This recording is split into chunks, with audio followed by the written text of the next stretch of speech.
ಆಕಾಶವಾಣಿ ಕಲಬುರಗಿ. ಬೀದರ್ ಜಿಲ್ಲೆಯ ಬಸವ ಕಲ್ಯಾಣದ ಅನುಭವ ಮಂಟಪ ಆವರಣದಲ್ಲಿ ನವೆಂಬರ್ 26 ಮತ್ತು 27ರಂದು ನಡೆದ 43ನೇ ಶರಣ ಕಮ್ಮಟ ಅನುಭವ ಮಂಟಪ ಉತ್ಸವ 2022ರ ಉದ್ಘಾಟನಾ ಸಮಾರಂಭದ ಬಾನುಲಿ ವರದಿ. ಅಯ್ಯ ಅಯ್ಯ ಎಂದು ಕರೆಯುತ್ತಲಿದ್ದೇನೆ, ಅಯ್ಯ ಅಯ್ಯ ಎಂದು ಒರಲುತ್ತಲಿದ್ದೆ. ಕರ್ನಾಟಕದ ಮುಕುಟಪ್ರಾಯ ಜಿಲ್ಲೆ ಬೀದರ್. ಧರಿನಾಡು ಬೀದರ್ ಜಿಲ್ಲೆಯ ವಿಶ್ವಗುರು ಬಸವಣ್ಣನವರ ಕರ್ಮಭೂಮಿ ಬಸವ ಕಲ್ಯಾಣದಲ್ಲಿ ನವೆಂಬರ್ 26 ಹಾಗೂ 27ರಂದು ವಿಶ್ವ ಬಸವ ಧರ್ಮ ಟ್ರಸ್ಟ್ ಅನುಭವ ಮಂಟಪದ ವತಿಯಿಂದ 43ನೇ ಶರಣ ಕಮ್ಮಟ ಅನುಭವ ಮಂಟಪ ಉತ್ಸವ 2022 ಅತ್ಯಂತ ಭಕ್ತಿ ಸಡಗರದಿಂದ ಜರುಗಿತು.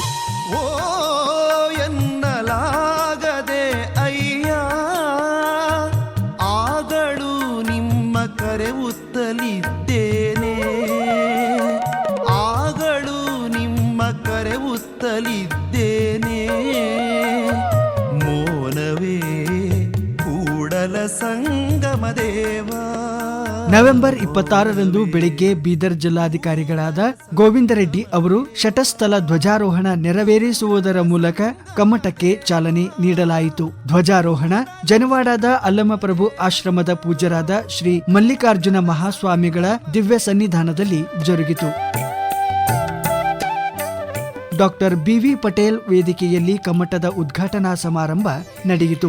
ಬಸವ ಕಲ್ಯಾಣದ ಅನುಭವ ಮಂಟಪದ ಅಧ್ಯಕ್ಷರಾದ ಬಾಲ್ಕಿಯ ಶ್ರೀಗಳು ಆದ ಪೂಜ್ಯಶ್ರೀ ಡಾಕ್ಟರ್ ಬಸವಲಿಂಗ ಪಟ್ಟದ್ದೇವರು, ಇಳಕಲ್ ಚಿತ್ತರ್ಗಿ ವಿಜಯ ಮಹಾಂತೇಶ್ವರ ಸಂಸ್ಥಾನ ಮಠದ ಪರಮ ಪೂಜ್ಯರಾದ ಶ್ರೀಮನ್ ನಿರಂಜನ ಪ್ರಣವ ಸ್ವರೂಪಿ ಗುರು ಮಹಾಂತ ಮಹಾಸ್ವಾಮಿಗಳು ದಿವ್ಯ ಸನ್ನಿಧಾನವನ್ನ ವಹಿಸಿಕೊಂಡಿದ್ದರು. ಹಾರಕೂಡ ಹಿರೇಮಠ ಸಂಸ್ಥಾನದ ಪೂಜ್ಯರಾದ ಶ್ರೀ ಡಾಕ್ಟರ್ ಚನ್ನವೀರ ಶಿವಾಚಾರ್ಯ ಮಹಾಸ್ವಾಮಿಗಳು, ಹುಲಸೂರಿನ ಶ್ರೀ ಗುರು ಬಸವೇಶ್ವರ ಸಂಸ್ಥಾನ ಮಠದ ಪೂಜ್ಯ ಶ್ರೀ ಡಾಕ್ಟರ್ ಶಿವಾನಂದ ಮಹಾಸ್ವಾಮಿಗಳು ದಿವ್ಯ ನೇತೃತ್ವವನ್ನು ವಹಿಸಿದ್ದರು. ಸಮಾರಂಭದ ಉದ್ಘಾಟಕರಾಗಿ ಕೇಂದ್ರದ ಈಶಾನ್ಯ ಭಾಗದ ಪ್ರವಾಸೋದ್ಯಮ, ಸಂಸ್ಕೃತಿ ಮತ್ತು ಅಭಿವೃದ್ಧಿ ಖಾತೆಗೆ ಸಚಿವರಾದ ಜಿ ಕಿಶನ್ ರೆಡ್ಡಿ ಅವರು ಆಗಮಿಸಿದ್ದರು. ಪೂಜ್ಯರು ಹಾಗೂ ಅತಿಥಿ ಗಣ್ಯರು ಬಸವ ಪ್ರತಿಮೆಗೆ ಪುಷ್ಪಾರ್ಚನೆಯನ್ನ ಈ ಸಂದರ್ಭದಲ್ಲಿ ಕೈಗೊಂಡರು. ಇಂದೆನ್ನ ಮನೆಗೆ ಪ್ರಮಕರು ಬಂದದರೆಂದು ಗುಡಿ ತೋರಣವ ಕಟ್ಟಿ ಷಡು ಸಮ್ಮಾರ್ಜನೆಯ ಮಾಡಿ ರಂಗವಾಲಿಯ ನಿಕ್ಕಿ ಹೋಗೆ ಚಾಂಗು ಭಲಾಯ. ಕಲಾವಿದರಾದ ಶಿವಕುಮಾರ್ ಪಾಂಚಾಳ್ ಹಾಗೂ ತಂಡದವರ ವಚನ ಗಾಯನದೊಂದಿಗೆ ಕಾರ್ಯಕ್ರಮ ಶುಭಾರಂಭಗೊಂಡಿತು. ಅನುಭವ ಮಂಟಪ ಉತ್ಸವದ ಸ್ವಾಗತ ಸಮಿತಿಯ ಅಧ್ಯಕ್ಷರು ಹಾಗೂ ಶಾಸಕರು ಆದ ಶರಣು ಸಲ್ಗರ್ ಅವರು ಕಾರ್ಯಕ್ರಮಕ್ಕೆ ಆಗಮಿಸಿದ ಸರ್ವರನ್ನು ಸ್ವಾಗತಿಸಿದರು. ಓಂ ಶ್ರೀ ಗುರು ಬಸವಲಿಂಗಾಯ ನಮಃ. ಅಜ್ಞಾನವೆಂಬ ತೊಟ್ಟಿಲಲ್ಲಿ ಜ್ಞಾನವೆಂಬ ಶಿಶುವ ಮಲಗಿಸಿ ಸಕಲ ವೇದ ಶಾಸ್ತ್ರವೆಂಬ ನೇಣು ಕಟ್ಟಿ ಹಿಡಿದು ತೂಗಿ ಜೋಗುಳವಾಡುತ್ತಿದ್ದಾಳೆ ಭ್ರಾಂತಿ ಎಂಬ ತಾಯಿ. ತೊಟ್ಟಿಲ ಮುರಿದು ನೇಣ ಹರಿದು ಜೋಗುಳ ನಿಮ್ಮಲ್ಲದೆ ಗುಹೇಶ್ವರನೆಂಬ ಲಿಂಗವ ಕಾಣಬಾರದು ಎಂಬ ಬಸವಾದಿ ಪ್ರಮತರನ್ನ ನೆನೆಯುತ್ತಾ ಈ ಜಗತ್ತು ಕಂಡಂತ ಪಾವನ ಭೂಮಿಯಲ್ಲಿ ಶ್ರೇಷ್ಠ ನೆಲದಲ್ಲಿ ವಚನಗಳ ಗಾರುಡಿಗ ಭಕ್ತಿ ಭಂಡಾರಿ ಈ ಜಗದ ಬೆಳಕು ವಿಶ್ವಗುರು ಬಸವಣ್ಣನವರು ಈ ಜಗತ್ತಿಗೆ ಕೊಟ್ಟಂತ ಮೊದಲ ಪಾರ್ಲಿಮೆಂಟ್ ಅದು ಅನುಭವ ಮಂಟಪ. ಅಂತ ಒಂದು ಅನುಭವ ಮಂಟಪದ ಉತ್ಸವದ ಕಾರ್ಯಕ್ರಮ ಇದು. ಇದು ಬರೀ ಅನುಭವ ಮಂಟಪದ ಉತ್ಸವದ ಕಾರ್ಯಕ್ರಮ ಅಲ್ಲ, ಇದು ಕಾಯಕದ ಉತ್ಸವ, ಇದು ಸಮಾನತೆಯ ಉತ್ಸವ, ಇದು ದಾಸೋಹದ ಉತ್ಸವ. ಇಂಥ ಪವಿತ್ರ ಕಾರ್ಯಕ್ರಮದ ಬಸವ ಕಲ್ಯಾಣದಲ್ಲಿರ್ತಕ್ಕಂಥ ಅನುಭವ ಮಂಟಪದ ಅಧ್ಯಕ್ಷರು, ನನ್ನ ಮಾರ್ಗದರ್ಶಕರು, ಹಿರಿಯ ಜೀವಿಗಳು ಆದಂತ ಪರಮ ಪೂಜ್ಯರಾದಂತ ಡಾಕ್ಟರ್ ಬಸವಲಿಂಗ ಪಟ್ಟದ್ದೇವರಿಗೆ ತಮ್ಮೆಲ್ಲರ ಪರವಾಗಿ ಕಾರ್ಯಕ್ರಮಕ್ಕೆ ತುಂಬು ಹೃದಯದ ಹಾರ್ದಿಕ ಸ್ವಾಗತವನ್ನು ಸಲ್ಲಿಸುತ್ತೇನೆ. ಏನು 12ನೇ ಶತಮಾನದಲ್ಲಿ ಭಕ್ತಿ ಭಂಡಾರಿ ಬಸವಣ್ಣನವರು ಇಡೀ ದಾಸೋಹ ವ್ಯವಸ್ಥೆಯನ್ನ ಇಡೀ ಜಗತ್ತಿಗೆ ತೋರಿಸಿಕೊಟ್ಟಂತ ಈ ಪಾವನ ನೆಲದಲ್ಲಿ ಸುಕ್ಷೇತ್ರ ಹಾರ್ಕೂಡು ಮಠದ ಪೀಠಾಧಿಪತಿಗಳು 24 ಗಂಟೆ ದಾಸೋಹನವನ್ನು ನಿರಂತರವಾಗಿ ನಡೆಸುವ ಮುಖಾಂತರ ಈ ದೇಶದಲ್ಲಿ ಆ ಮಠದ ಕೀರ್ತಿಯನ್ನು ಎಲ್ಲೆಡೆ ಹರಡುವಂತೆ ಮಾಡಿದ ಸದ್ಧರ್ಮ ಶಿಖಾಮಣಿ ಡಾಕ್ಟರ್ ಚನ್ನವೀರ ಶಿವಾಚಾರ್ಯರ ಮಹಾ ಪಾದಗಳಿಗೆ ನಮಸ್ಕರಿಸಿ ತಮ್ಮೆಲ್ಲರ ಪರವಾಗಿ ಈ ವೇದಿಕೆಗೆ ಹಾರ್ದಿಕವಾದ ಸ್ವಾಗತವನ್ನು ಕೋರುತ್ತೇನೆ.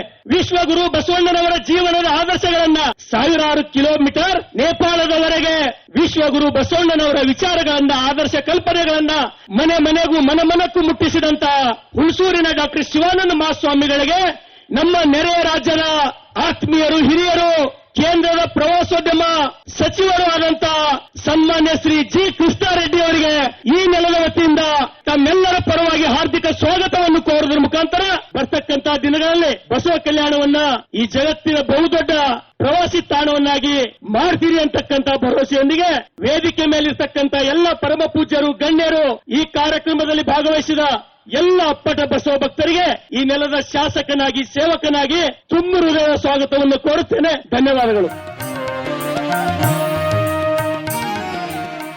ಬಳಿಕ ಪಾಲ್ಕಿಯ ಹಿರೇಮಠ ಸಂಸ್ಥಾನದ ಪೂಜ್ಯ ಶ್ರೀ ಗುರುಬಸವ ಪಟ್ಟದ್ದೇವರು ಪ್ರಾಸ್ತಾವಿಕವಾಗಿ ತಮ್ಮ ವಾಣಿಯನ್ನ ಹಂಚಿಕೊಂಡರು.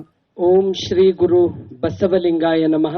ಧರ್ಮಗುರು ಬಸವಣ್ಣನವರನ್ನ ಸ್ಮರಿಸಿ, ಆತ್ಮೀಯ ಶರಣ ಬಂಧುಗಳೇ, ಇಡೀ ನಾನಾ ರಾಷ್ಟ್ರದಿಂದ ನಾನಾ ರಾಜ್ಯದಿಂದ ಎಲ್ಲ ಧಾವಿಸಿ ಬಸವ ಕಲ್ಯಾಣ ಅನುಭವ ಮಂಟಪಕ್ಕೆಲ್ಲರೂ ಬಂದಿದ್ರು. ಬಸವಣ್ಣನವರು ಜನಪರ ಜೀವಪರ ಕಾರ್ಯವನ್ನ ಮಾಡಿದ ಸಲುವಾಗಿ ಬಸವಣ್ಣನವರನ್ನ ಸಮಾಜ ಸುಧಾರಕರಂತೆ ಎಷ್ಟು ಕಲ್ಯಾಣ ರಾಜ್ಯ ಯಾವ ರೀತಿ ಇತ್ತು ಅಲ್ಲೆಲ್ಲರೂ ನೀಡೋರೇ ಇದ್ರು, ಬೇಡವ್ರು ಇರಲಿಲ್ಲ. ಬಸವಣ್ಣವ್ರು ನಿರ್ಮಾಣ ಮಾಡಿದ್ದು ಅಲ್ಲಿ ನೀಡ್ತಕ್ಕಂತ ರಾಜ್ಯ ಜಗತ್ತಿನಲ್ಲಿ ಯಾವುದಾದ್ರೂ ಇದ್ರು ಅದು ಕಲ್ಯಾಣ ರಾಜ್ಯವನ್ನ ಬಸವಣ್ಣವ್ರು ನಿರ್ಮಾಣ ಮಾಡಿದ್ದರು. ಮತ್ತೆ ಆ ಕಲ್ಯಾಣ ರಾಜ್ಯ ಆ ಒಂದು ವೈಭವವನ್ನ ಅದು ತುಂಬಬೇಕು ಅಂತಕ್ಕಂತ ಕನಸು, ಪರಿಶ್ರಮ, ಪ್ರಯತ್ನ ಹಗಲು ಇರುಳು ಎಲ್ಲಿ ಹೋದ್ರೂ ಕೂಡ ಅನುಭವ ಮಂಟಪಕ್ಕಾಗಿ ಹಗಲಿರುಳು ಶ್ರಮಿಸಿರ್ತಕ್ಕಂಥ ಕೀರ್ತಿ ಭಾಲ್ಕಿ ಹಿರೇಮಠದ ನನ್ನ ಗುರುವಿನ ಗುರುಗಳಾಗಿರ್ತಕ್ಕಂಥ ಡಾಕ್ಟರ್ ಚನ್ನಬಸವ ಪಟ್ಟದ್ದೇವರಿಗೆ ಸಲ್ತದೆ. ಏನ್ ಬಸವಣ್ಣವ್ರ ಕಲ್ಯಾಣ ರಾಜ್ಯದಲ್ಲಿ ಎಲ್ಲರೂ ಸುಖಿಯಾಗಿರ್ಬೇಕು, ಸಮೃದ್ಧಿಯಿಂದ ಇರಬೇಕು. ಆ ಸಮೃದ್ಧಿ, ಶಾಂತಿ, ಆನಂದ ಇದ್ದಾಗ ಬಸವಣ್ಣವ್ರಿಗೆ ಬಹಳ ಅವ್ರು ಸಂತೋಷದಿಂದ ಇರ್ತಿದ್ದರು. ಬಸವಣ್ಣವ್ರು ಹೇಳ್ತಾರೆ, ನಡೆಯಲ್ಲ ಅರಿಯದೆ ನುಡಿಯಲ್ಲ ಅರಿಯದೆ ಲಿಂಗವ ಪೂಜಿಸಿ ಫಲವೇನಯ್ಯ, ಅವರ ಸುಖವೇ ಎನ್ನ ಸುಖ, ಅವರ ದುಃಖವೇ ಎನ್ನ ದುಃಖ, ಕೂಡಲ ಸಂಗಮ ದೇವ ಶರಣರ ಮನ ನೊಂದರೆ ಆನು ಬೆಂದೆನಯ್ಯ. ಇದು ಬಸವಣ್ಣವರು ಬಹುತೇಕ ಜನ್ಮ ಕೊಟ್ಟಂತ ತಾಯಿ ತಂದೆ ಮಕ್ಕಳಿಗೆಲ್ಲಾದ್ರೂ ಏನಾದ್ರೂ ಆದ್ರೂ ಅವ್ರಿಗೆ ಚಲೋ ಆಯ್ತಂದ್ರೆ ಖುಷಿದಿಂದ ಇರ್ತಾರೆ. ಇಡೀ ಕಲ್ಯಾಣ ಪಟ್ಟಣ ಪ್ರಾಣಿ ಪಕ್ಷಿ ಮನುಷ್ಯ ಅದು ಯಾರೇ ಇರಲಿ ಎಲ್ಲರೂ ಸಮೃದ್ಧಿ ಇದ್ರೆ ಬಸವಣ್ಣವರಿಗೆ ಅದು ಸಂತೋಷದಿಂದ ಇರ್ತಿದ್ರು. ಅದರ ಸಲುವಾಗಿ ಕಲ್ಯಾಣ ರಾಜ್ಯ ಇಷ್ಟೊಂದು ಒಂದು ಕಲ್ಯಾಣ ರಾಜ್ಯ ವೈಭವವನ್ನ ಬಸವಣ್ಣನವರಲ್ಲಿ ಕೊರತೆ ಅಂತಕ್ಕಂಥದ್ದು ಇರಲಿಲ್ಲ. ತದನಂತರ ಕೇಂದ್ರ ಸಚಿವರಾದ ಜಿ ಕಿಶನ್ ರೆಡ್ಡಿ ಪೂಜ್ಯರು ಹಾಗೂ ಗಣ್ಯರು ಜ್ಯೋತಿ ಬೆಳಗಿಸಿ 43ನೇ ಶರಣ ಕಮ್ಮಟ ಹಾಗೂ ಅನುಭವ ಮಂಟಪ ಉತ್ಸವವನ್ನು ಉದ್ಘಾಟಿಸಿದರು. ಬಳಿಕ ವಿಧಾನ ಪರಿಷತ್ ಸಭಾಪತಿಗಳಾದ ಶ್ರೀ ರಘುನಾಥ್ ಮಲ್ಕಾಪುರೆ ಅವರು ಕಾರ್ಯಕ್ರಮದಲ್ಲಿ ವಚನ ಸ್ಫೂರ್ತಿ ಗ್ರಂಥವನ್ನ ಲೋಕಾರ್ಪಣೆ ಮಾಡಿದರು.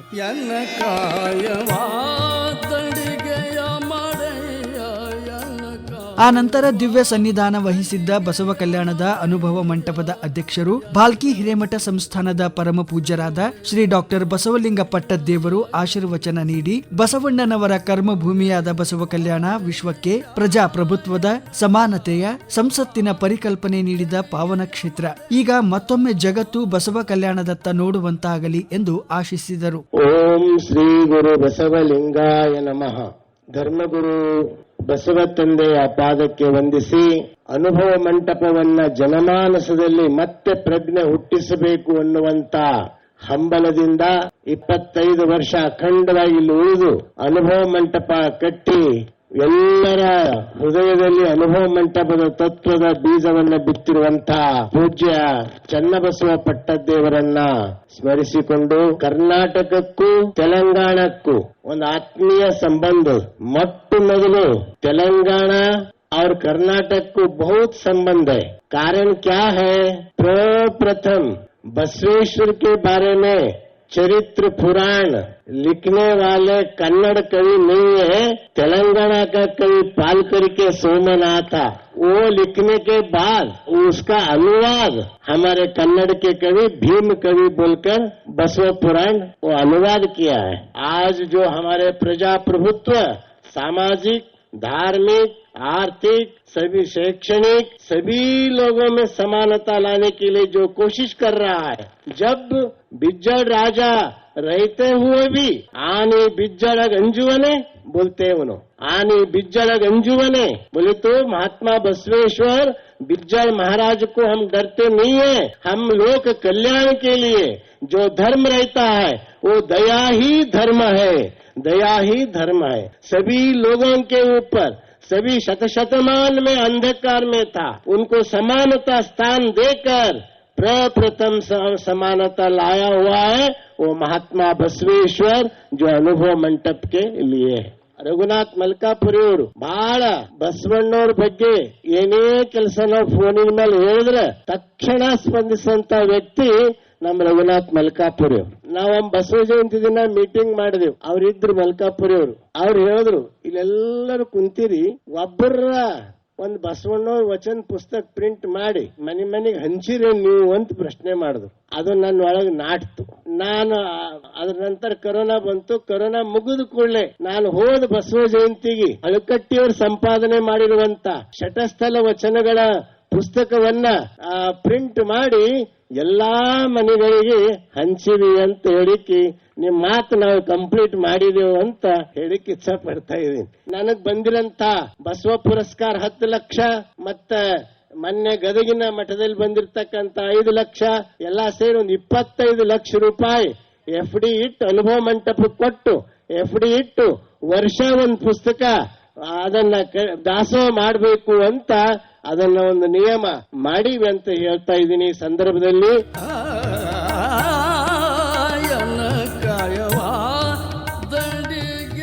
ಬಳಿಕ 2 ದಿನಗಳ ಈ ಶರಣ ಕಮ್ಮಟ ಉದ್ಘಾಟಿಸಿದ ಕೇಂದ್ರ ಪ್ರವಾಸೋದ್ಯಮ, ಸಂಸ್ಕೃತಿ ಮತ್ತು ಅಭಿವೃದ್ಧಿ ಖಾತೆಯ ಸಚಿವರಾದ ಶ್ರೀ ಜಿ ಕಿಶನ್ ರೆಡ್ಡಿ ಅವರು ಮಾತನಾಡಿ, ಇಂತಹ ಅದ್ಭುತ ಕಾರ್ಯಕ್ರಮ ಹಮ್ಮಿಕೊಂಡಿರುವುದಕ್ಕೆ ಶುಭ ಹಾರೈಸಿ ಅಭಿನಂದಿಸಿದರು. ಅಲ್ಲದೆ ಅನುಭವ ಮಂಟಪದ ನಿರ್ಮಾಣ ಕಾರ್ಯದಲ್ಲಿ ತೊಡಗಿರುವ ಎಲ್ಲರನ್ನ ಸ್ಮರಿಸಿದರು.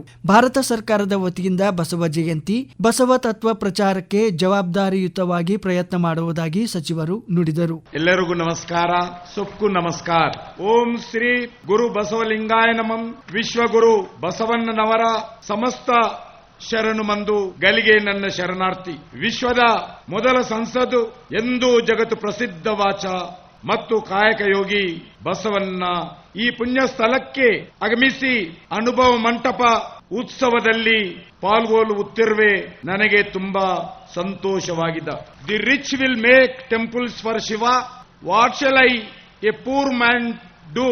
My legs are pillars, my body shine the head of the dome of the gold.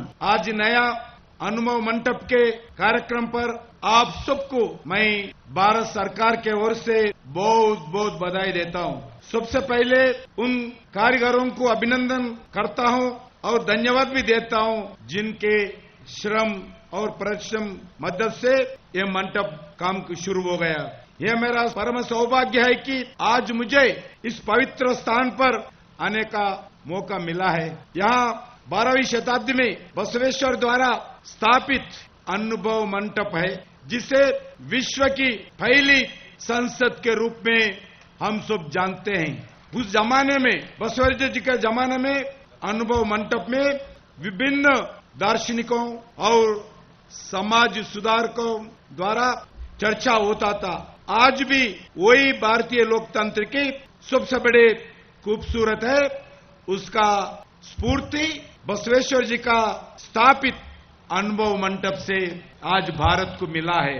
मुझे लगता है कि आज समाज को पूज्य स्वामी जी के अनुभव मंटप की जरूरत है. सिर्फ पार्लियामेंट के नहीं है, समाज के सभी वर्गों को, सभी गांवों में, सभी कार्यक्रमों में बसवेश्वर जी का अनुभव मंटप का स्फूर्ति लेना होगा.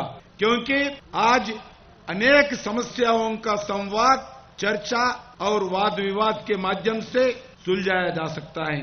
समस्याओं का समाधान ढूंढ सकते हैं. आज ये प्रजातंत्र का परंपरा है.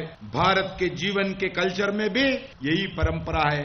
इसलिए इस अनुभव मंटप का बहुत प्रमुख स्थान है, ये पवित्र स्थान है.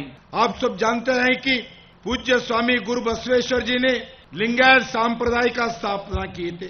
गुरु बसवेश्वर जी ने 12वीं सदी के सबसे बड़े सामाजिक सुधारक थे. उन्होंने सामाजिक समरसता और जो काम किया है उसका प्रभाव कर्नाटक में, तेलंगाना में, महाराष्ट्र में, आंध्र प्रदेश में, अनेक प्रांतों में भी आज भी दिखता है। गुरु बसवेश्वर जी के कारण कर्नाटक में अन्य राज्यों में तुलना में सामाजिक समानता का भाव हर क्षेत्रों में गांव-गांव में अधिक दिखाई देती है। लिंगायत संप्रदाय इष्ट लिंग की पूजा करते हैं। लिंगायत संप्रदाय मनुष्य में कोई भेदभाव नहीं करते हैं। लिंगायत संप्रदाय सत्य, ज्ञान, सही आचरण और दिव्य अनुभव के सिद्धांतों को मानते हैं। सामाजिक समानता के लिए पूज्य स्वामी जी के विचारों पूरे भारत और विश्व के लिए जरूरत है। आज अनुभव मंटप के आदरणीय अध्यक्ष डॉक्टर बसवलिंग पट्टेदेवर जी की बधाई देता हूं, जो पूरा विश्व में पूज्य स्वामी जी के विचारों को सुगंध को फैलाने के प्रयास कर रहे हैं। आज तेलंगाना में भी पूज्य बसवण्ण का प्रचार तेजी गति से हो रहे हैं। ना तेलंगाना नहीं है, हम चाहते हैं सारी भारत में, सारी विश्व में बसवण्ण का प्रचार तेज गति से होना चाहिए। 2019 में बसवा संदेश यात्रा के बाद तेलंगाना में बसवा परिषद की स्थापना हुई थी। साथियों, कर्नाटका एक खूबसूरत राज्य है जिसने न सिर्फ भारत के लोगों को बल्कि दुनिया को भी अपनी तरफ आकर्षित करते हैं। कर्नाटका प्रदेश में मंत्रमुग्ध करने वाले अद्भुत नजारे, सांस्कृतिक विरासत, शांति, समुद्र तट, प्राचीन मंदिर, जीवंत शहर, श्रेष्ठ वस्तुकला, आकर्षक पार्क, शानदार शुद्ध भोजन और प्राकृतिक सौंदर्य किसी को भी अपनी ओर आकर्षित करने का कर्नाटक में ताकत है। राज्य भर में 60 से अधिक पोर्ट है। उसमें बदामी पोर्ट है, चित्रदुर्ग पोर्ट है, श्रीरंगपट्टनम पोर्ट है, मीरजान पोर्ट है, मड़केरी पोर्ट है, बल्लारी पोर्ट है। इतना ही नहीं, बीदर पोर्ट भी देश और दुनिया में एक प्रसिद्ध है। कर्नाटका पोर्ट के पास यूनेस्को वर्ल्ड हेरिटेज है। ग्रुप ऑफ मॉन्यूमेंट का जो हम्पी है वो भी यूनेस्को वर्ल्ड हेरिटेज का रिकग्निशन मिला है। ग्रुप ऑफ मॉन्यूमेंट का पट्टड़ काल का भी यूनेस्को हेरिटेज मिला है। मैं आज इस मंच से बताना चाहता हूं, वर्तमान इस 2022 का जो यूनेस्को का जो हेरिटेज का रिकग्निशन होने वाला है, आने वाले साल में हम ये साल प्रपोजल दिया है। 2023 को मेरा पूरा विश्वास है, मोदी जी के नेतृत्व में कर्नाटक के होयसाला टेम्पल कॉम्प्लेक्स यूनेस्को का रिकग्निशन मिलने के लिए हम पूरा काम कर रहे हैं। वैसा ही उडुपी, नागरवली नेशनल पार्क, श्रवण बेलागोला, बेलूर, गोकर्ण, बंदीपुर, कबिनी और कूर्ग भी कर्नाटक के प्रमुख आकर्षणीय केंद्र है। भारत सरकार सभी प्रांतों में भारत का कल्चर को फिर खड़ा करने के लिए प्रयास कर रही है। मध्य प्रदेश के उज्जैन के महाकालेश्वर का मंदिर को अच्छे किए हैं। काशी विश्वनाथ धाम को और पूरा नया ओर से खड़ा किया है। आपको मालूम है, उत्तर प्रदेश सरकार से मिलके अयोध्या में एक भव्य मंदिर, राम मंदिर निर्माण का कार्यक्रम शुरू हो गया।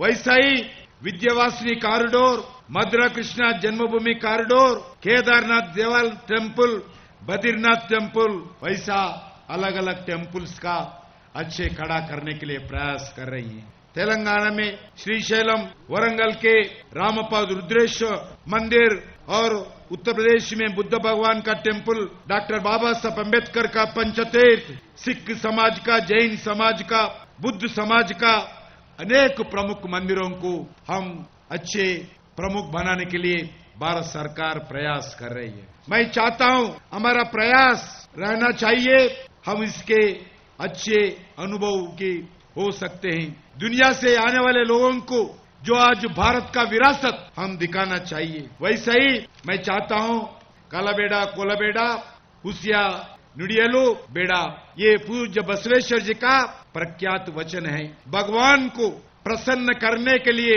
जीवन सार्थक बनाने के लिए ये वचन का पालन करना चाहिए। प्रधानमंत्री आदरणीय नरेंद्र मोदी जी प्रधानमंत्री बनने के बाद पूज्य बसवेश्वर वचनों का जिक्र पार्लियामेंट से लेकर कई संदर्भ में नरेंद्र मोदी जी किया है।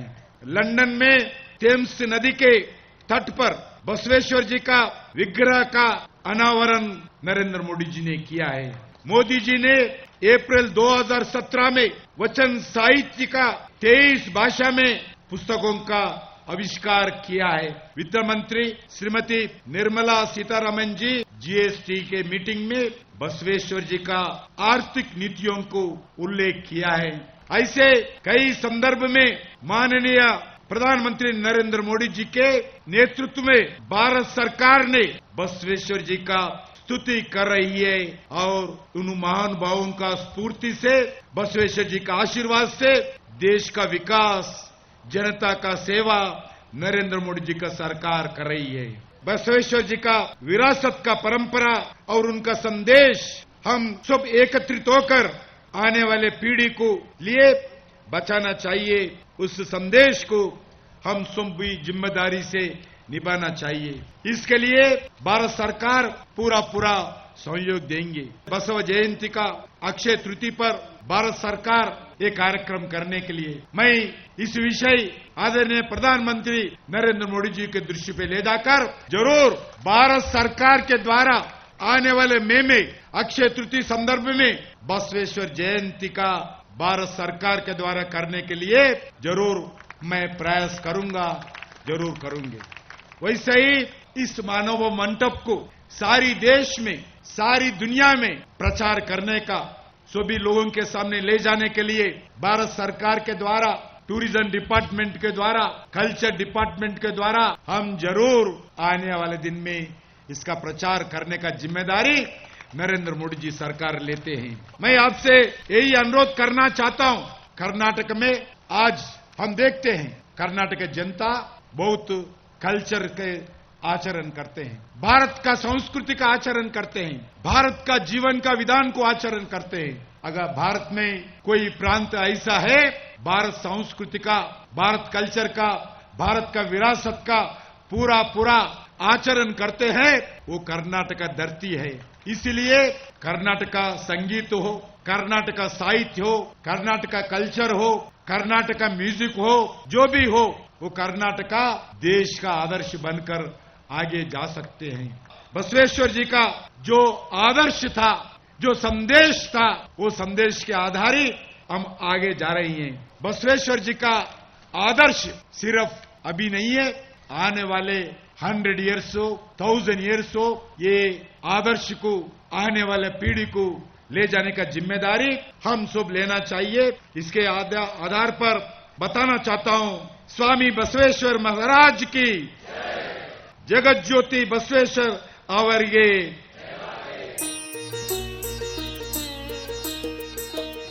ಉದ್ಘಾಟನಾ ಸಮಾರಂಭದಲ್ಲಿ ಅನುಭವ ಮಂಟಪ ನಿರ್ಮಾಣ ಕಾರ್ಯ ವಹಿಸಿಕೊಂಡಿರುವ ಬಿಜಿ ಶಿರ್ಖೆ ಕಂಪನಿಯ ಮುಖ್ಯಸ್ಥರು ಮತ್ತು ವ್ಯವಸ್ಥಾಪಕ ನಿರ್ದೇಶಕರು ಆದ ಶಿರ್ಖೆ ಅವರಿಗೆ ಕಾಯಕ ರತ್ನ ಪ್ರಶಸ್ತಿಯನ್ನು, ಬೀದರಿನ ಶ್ರೀ ಗುರುನಾಥ್ ಕೊಳ್ಳೂರ್ ಅವರಿಗೆ ಅನುಭವ ಮಂಟಪ ದಾಸೋಹ ರತ್ನ ಪ್ರಶಸ್ತಿಯನ್ನು ನೀಡಿ ಗೌರವಿಸಲಾಯಿತು. ತದನಂತರ ಸಮಾರಂಭದಲ್ಲಿ ಕೇಂದ್ರದ ರಾಜ್ಯ ರಸಗೊಬ್ಬರ ಸಚಿವರಾದ ಶ್ರೀ ಭಗವಂತ ಖೂಬಾ ಅವರು ಮಾತನಾಡಿದರು.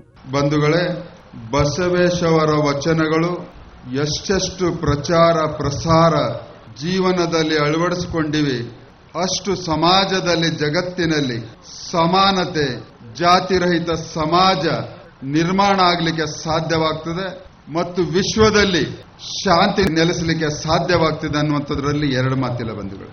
ಕಳೆದ 8.5 ವರ್ಷಗಳಿಂದ ನಮ್ಮೆಲ್ಲರ ನೆಚ್ಚಿನ ಪ್ರಧಾನಿ ಸನ್ಮಾನ್ಯ ಶ್ರೀ ನರೇಂದ್ರ ಮೋದಿಜಿಯವರು ಸಂಪೂರ್ಣವಾಗಿ ಬಸವೇಶ್ವರ ಕಾಯಕವೇ ಕೈಲಾಸವನ್ನ ಜೀವನದಲ್ಲಿ ಅಳವಡಿಸಿಕೊಂಡು ಮತ್ತು ವಚನದ ಬರೆದಿರುವಂತಹ ಸಂದೇಶಗಳನ್ನು ಸಂಪೂರ್ಣವಾಗಿ ಅವರ ಕಾಯಕದಲ್ಲಿ ಅನುಷ್ಠಾನವನ್ನಗೊಳಿಸಿ ಸರ್ಕಾರದ ಯಾವುದೇ ಕಾರ್ಯಕ್ರಮಗಳನ್ನು ರೂಪಿಸಲಿ ಅದರಲ್ಲಿ ಬಸವೇಶ್ವರ ಕಾಯಕದ ಮತ್ತು ವಚನದ ಸಂದೇಶಗಳನ್ನು ಸಂಪೂರ್ಣವಾಗಿ ಇದ್ದವೆ ಅನ್ನೋದರಲ್ಲಿ ಕೂಡ ಎರಡು ಮಾತಿಲ್ಲ ಬಂಧುಗಳೇ. ಹೀಗೆ ನರೇಂದ್ರ ಮೋದಿಜಿಯವರು ಯಾವಾಗ ಅವಕಾಶ ಇರ್ತದೋ ಆವಾಗ ಬಸವೇಶ್ವರನ್ನ ನೆನೆದು ಇಡೀ ವಿಶ್ವಕ್ಕೆ ಅವರ ಸಂದೇಶಗಳನ್ನು ಕೊಡುವುದನ್ನ ಎಂದೂ ಮರೆತಿಲ್ಲ ಅನ್ನುವಂಥದ್ದನ್ನ ಕೂಡ ನಾವು ನೋಡ್ತಾ ಇದ್ದೀವಿ. ಅದೇ ರೀತಿ ಕರ್ನಾಟಕದಲ್ಲಿ ಅನೇಕ ವರ್ಷಗಳಿಂದ ಬಸವ ಕಲ್ಯಾಣದಲ್ಲಿ ಅನುಭವ ಮಂಟಪ ಸ್ಥಾಪನೆ ಆಗಬೇಕು, ಇಡೀ ವಿಶ್ವದ ಆಕರ್ಷಣೆ ಕೇಂದ್ರವಾಗಬೇಕು ಅನ್ನುವಂತ ಅನೇಕ ರಾಜಕಾರಣಿಗಳ ಒಂದು ಮನಸ್ಸಿನ ಭಾವನೆಗಳಿತ್ತು. ಆದರೆ ಅದು ಸಾಧ್ಯವಾಗಿದ್ದು BS ಯಡಿಯೂರಪ್ಪರ ಕಾಲದಲ್ಲಿ ಮುಖ್ಯಮಂತ್ರಿ ಇದ್ದಾಗ ಇವತ್ತು ಬೃಹತ್ವಾದಂತ ಅನುಭವ ಮಂಟಪವನ್ನು ಸುಮಾರು 600 ಕೋಟಿಗೆ ಹೆಚ್ಚಾಗಿ ಅನುದಾನವನ್ನು ಬಿಡುಗಡೆ ಮಾಡಿ ಈಗಾಗಲೇ ಎಲ್ಲರೂ ನೋಡುವ ಕಾರ್ಯವನ್ನ ಪ್ರಾರಂಭವಾಗಿದೆ. ನಾನು ಹೇಳುವ ತಾತ್ಪರ್ಯ ಕೇವಲ ಆಸಕ್ತಿ ಇದ್ರೆ ಆಗ್ಲಿಕ್ಕೆ ಸಾಧ್ಯ ಇಲ್ಲ. ಆಸಕ್ತಿಯ ಜೊತೆಯಲ್ಲಿ ಮಾಡುವಂತ ಸಂಕಲ್ಪ ಮತ್ತು ಛಲವೂ ಕೂಡ ಬೇಕು. ಮತ್ತೊಂದು ಕೊಳಬೇಡ ಅಂತ ಹೇಳಿದ್ರು, ಅದನ್ನು ಅಷ್ಟೇ ಸತ್ಯ ಇದೆ.